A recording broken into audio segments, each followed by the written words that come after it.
بسم اللہ الرحمن الرحیم۔ پانچوں نمازوں کی مثال۔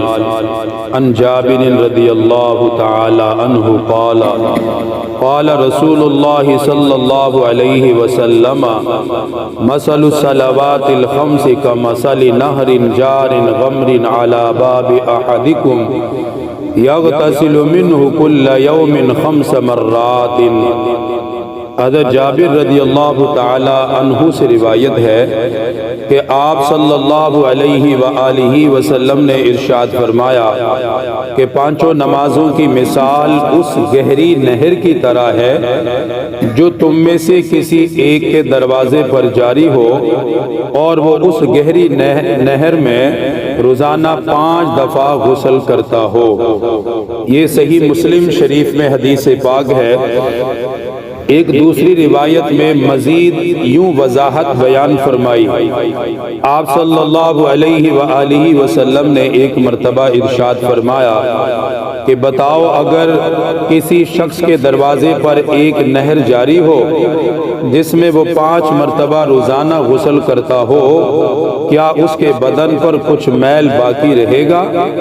صحابہ اکرام نے عرض کیا یا رسول اللہ صلی اللہ علیہ وسلم، جو دن میں 5 مرتبہ اس نہر میں غسل کرے گا اس کے جسم پر تو کوئی میل باقی نہیں رہے گا۔ تب آپ صلی اللہ علیہ وآلہ وسلم نے ارشاد فرمایا کہ یہی حال پانچوں نمازوں کا ہے۔ اللہ سبحانہ و تعالی ان نمازوں کی وجہ سے انسان کے گناہ کو زائل فرما دیتا ہے، اس کے گناہوں کو مٹا دیتا ہے۔ ان روایات میں نبی پاک صلی اللہ علیہ وآلہ وسلم نے نماز کی برکات اور نماز کی خیر بیان فرمائی کہ نماز عبادات میں سب سے افضل ترین عبادت ہے۔ مرنے کے بعد اعمال میں سب سے پہلا حساب بھی نماز ہی کا ہوگا۔ اس لیے آپ صلی اللہ علیہ وآلہ وسلم فرمایا کرتے تھے اسلام اور کفر کے درمیان ایک بہت بڑا فرق کرنے والی چیز نماز ہے۔ نماز مومن کے لیے معراج ہے اور نماز انسان کے لیے کامیابی کا سبب ہے۔ نماز کے بغیر انسان نہ دنیا میں کامیاب ہو سکتا ہے نہ آخرت میں کامیاب ہو سکتا ہے۔ نماز نبی پاک صلی اللہ علیہ وآلہ وسلم کی پسندیدہ عبادات میں سے ہے کہ آپ صلی اللہ علیہ وسلم بیماری کی حالت میں بھی صحابہ کے کندھوں پہ سہارا دے کر مسجد نبوی میں نماز کے لیے تشریف لاتے تھے۔ یہ امت کو سبق دیا گیا اور اس کا ثواب اور اس نماز کا اثر کیا ہے وہ اس حدیث میں بیان کر دیا کہ نماز کی مثال اس طرح ہے کہ جیسے کسی کے گھر کے سامنے سے ایک نہر جاری ہو اور وہ نہر بھی گہری ہو۔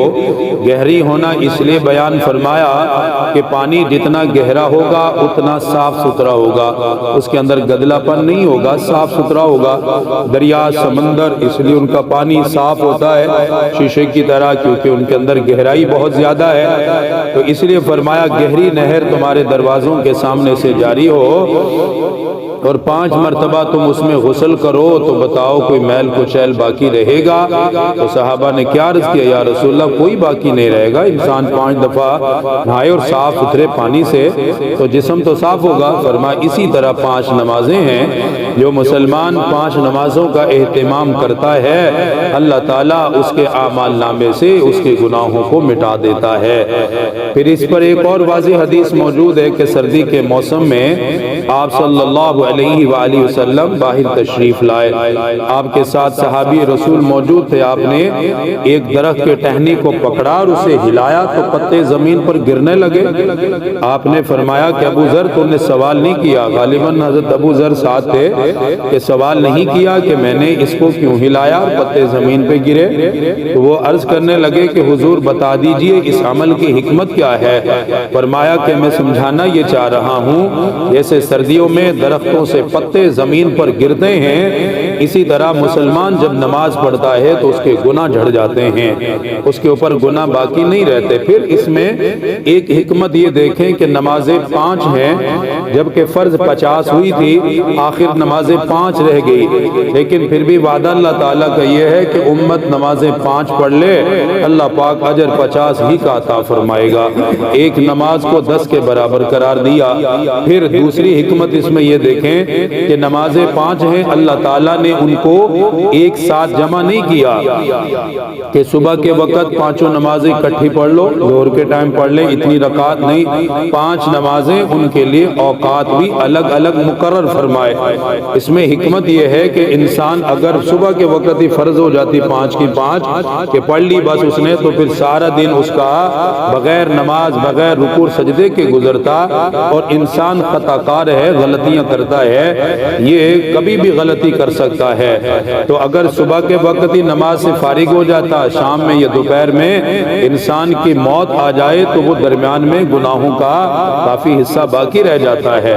اللہ تعالیٰ نے تھوڑے تھوڑے وقفے سے نمازوں کو رکھا ہے تاکہ نمازوں کے درمیان کے جو اوقات ہیں، اگلی نماز پچھلی نماز تک کے گناہوں کا کفارہ ہو جاتی ہے، وہ معافی کا سبب بن جاتی ہے۔ عام طور پہ جب بھی کسی کی موت دنیا سے جاتا ہے تو وہ کسی نہ کسی نماز کے قریب ضرور ہوتا ہے، نماز ظہر کے بعد ہوتا ہے یا عصر کے بالکل قریب۔ اس طریقے سے اللہ تعالیٰ نے یہ اوقات بھی تقسیم فرما دی ہے تاکہ زیادہ وقفہ بیچ میں نہ رہے کہ انسان کا وقت زیادہ گناہ میں نہ گزرے، بلکہ وہ نماز پڑھتا رہے اور گناہ ساتھ ساتھ اس کے صاف ہوتے رہیں۔ اللہ تعالیٰ ہمیں نمازوں کی توفیق عطا فرمائے۔ الحمدللہ رب العالمین، والصلاة والسلام على سید الانبیاء والمرسلین، ربنا آتنا فی الدنیا حسنہ وفی الآخرۃ حسنہ وقنا عذاب النار وقنا عذاب